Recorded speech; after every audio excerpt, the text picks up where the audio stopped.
Rekaman CCTV perampok larikan emas senilai 2 miliar rupiah, pemilik pingsan. Toko emas Fatehah di Pasar Impres Pendopo, Kabupaten Padi membuat heboh warga yang berada di kawasan tersebut. Terlihat jelas dari rekaman CCTV 3 perampok dengan menggunakan helm dan menodongkan senjata api kepada pemilik toko. Mereka dengan leluasa merampas emas yang dipajang dalam etalase toko tersebut. Dilansir dari Sripuku.com, kejadian terjadi sekitar pukul 11:55 waktu Indonesia bagian Barat pada Selasa 31 Oktober 2023. Pada saat terjadi perampokan, toko dijaga oleh pemilik toko emas Fatehah bersama Asma seorang diri. Sementara suami Budi sedang tidak ada di toko. Dari pantauan di lapangan, banyak pengunjung dan pemilik toko sekitar tidak mengetahui kejadian tersebut karena kondisi sedang sepi.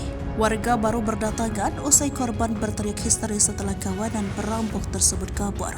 Mereka berhasil menggasak habis emas yang dipajang di etalase toko tersebut. Usai dirampok, korban Asma, pemilik toko, sempat pingsan. Ia syok berat dengan kejadian ini.